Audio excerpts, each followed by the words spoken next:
Somehow, despite all of the Fatal Frame content I've covered on this channel, I've never actually reviewed any of the games. So, this week, that changes, and naturally, we're going to start with the game that started it all. The very first Fatal Frame on the PS2 and Xbox. That game, and thus the series, is now over 20 years old now, so how does it hold up today? Let's take a look. It should come as zero surprise if you're not new to this channel that I love the Fatal Frame games. They are some of my all-time favourite games, so I'm not exactly coming at this from an unbiased position. I love Fatal Frame. A lot.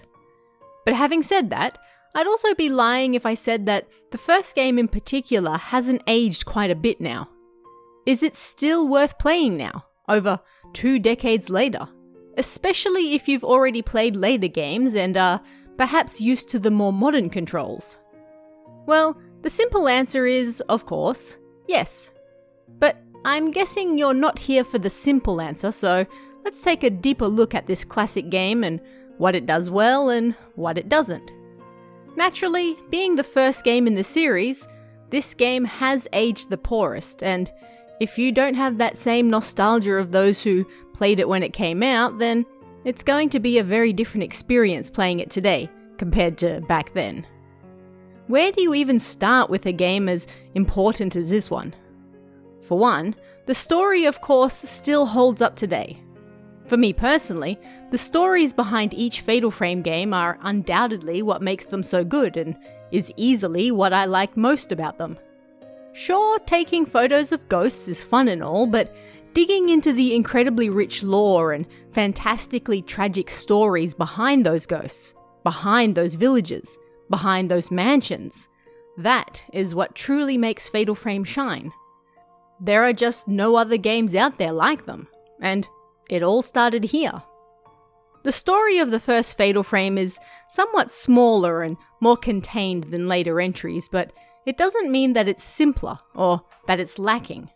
In fact, the developers originally had too much story to pack into the game and had to cut parts of it out, such as Dr. Aso, who was originally going to appear here but in the end was cut due to the fact that his story would bloat the game. It takes place entirely in the Himuro Mansion, a setting you're either going to love or hate, depending on your personal taste for haunted houses, versus more open areas like villages or mountains. And no, despite what you may have heard, the game is not based off true events. I don't know why that rumour is still going around when it has been so thoroughly debunked and was created solely by the Western marketing team, but here we are. I won't go too deeply into the plot because I've covered that in numerous videos on this channel already, but this game introduces us to arguably the series' main protagonist, Hinasaki Miku. She doesn't always pop up in every game, but when she does, well, things sure go down. Interestingly, she will look slightly different depending on whether you play the Japanese version of the game or the Western version of the game, where she was slightly aged up.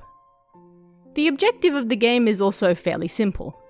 Miku has come to the Himuro Mansion to find her brother Mafuyu, who himself came to the mansion to find missing novelist Takamina Junsei, who in turn came to the mansion to research for his new book.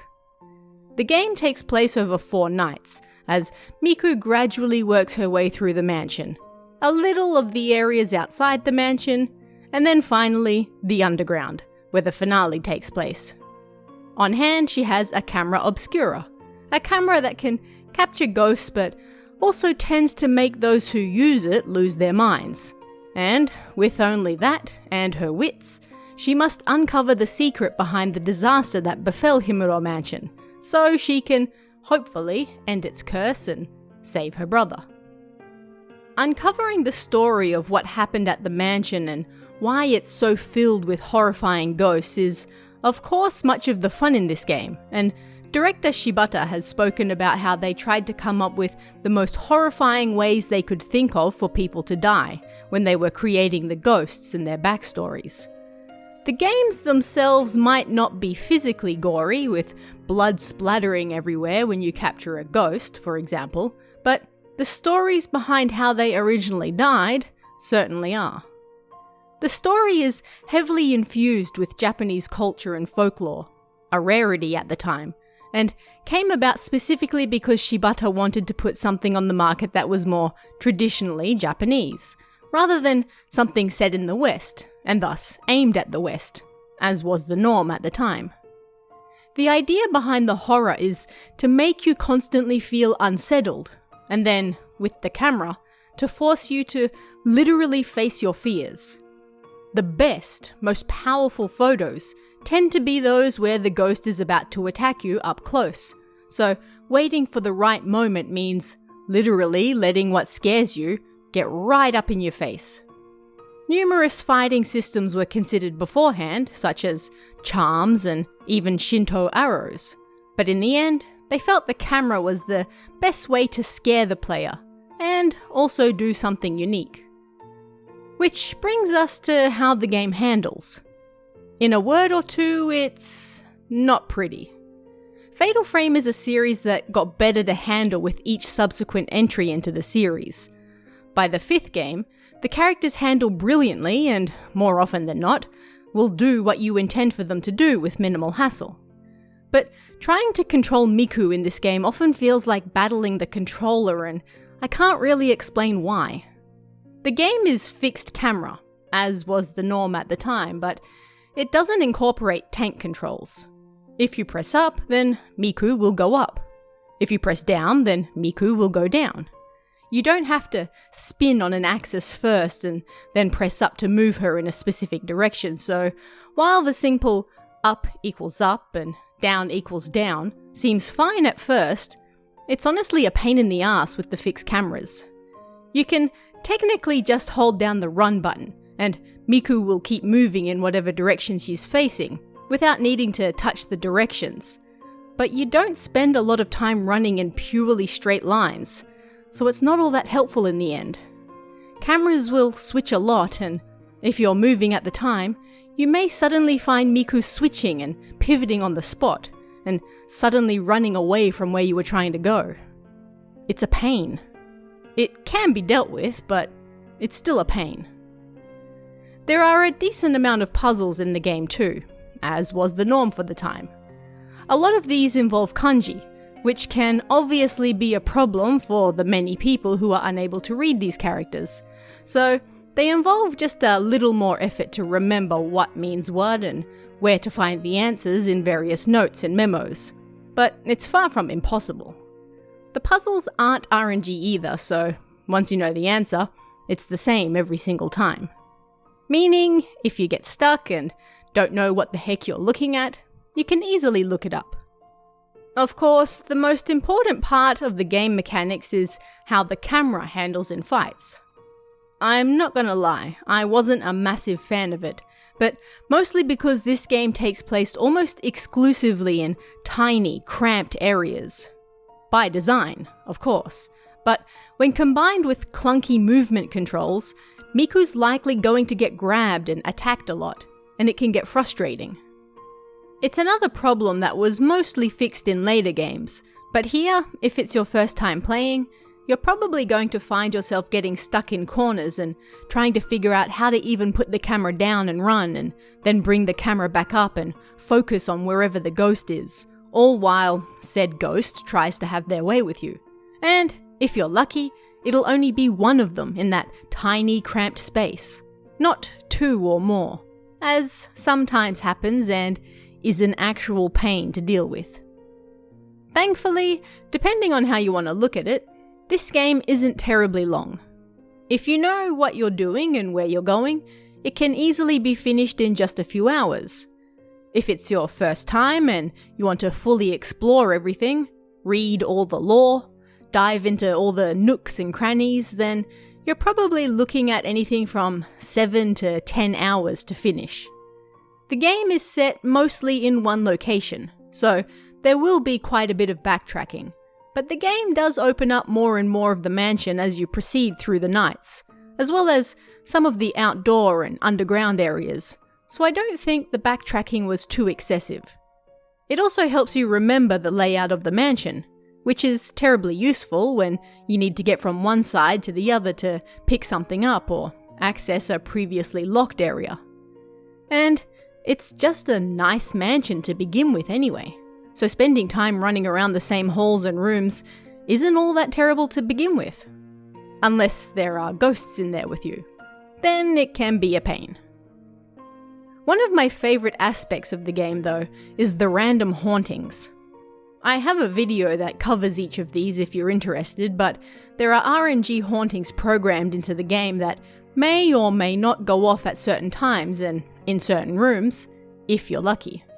Some only happen on your first playthrough, some will only happen on your second, and others are just entirely random with a tiny chance of happening at all. This adds nicely to the scare factor for me, and even if you see a haunting happen once, it doesn't mean that it will happen again the next time you play, which keeps you on your toes and always on the lookout for something creepy happening in the background. It can be things like blood dripping from the ceiling, sounds coming from another room, wind blowing out candles. There are so many hauntings that it's fun to try and catch them all. You will need at least 2 playthroughs and a lot of RNG luck to actually get them all though.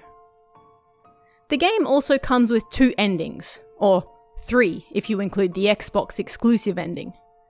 These endings are decided purely by the difficulty you play on.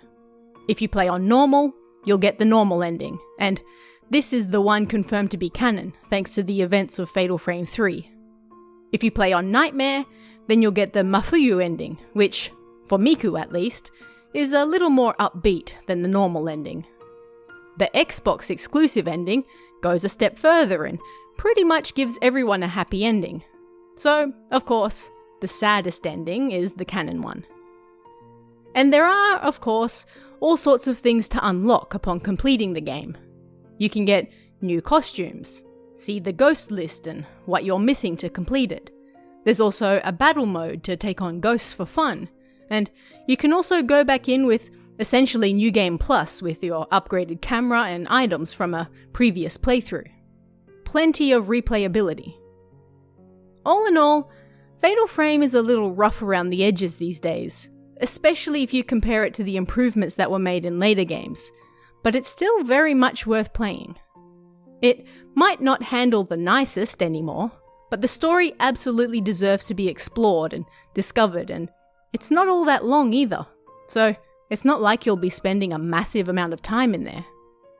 It can be a little hard to find these days though, and you'll either have to buy a physical PS2 or Xbox copy, which can get a little pricey, although it's still the cheapest of the series, or if you have a PS3, then the first 3 games can be bought digitally in the US store. Probably grab those while you still can.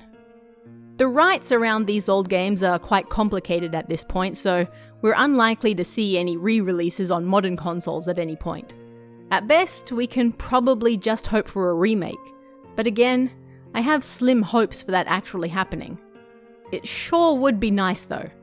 This game most of all needs it. But what do you guys think about the very first Fatal Frame? What was your experience with it first time around? Or, if you haven't played it yet, do you have any plans in the future? Let me know in the comments below and I'll see you again next time.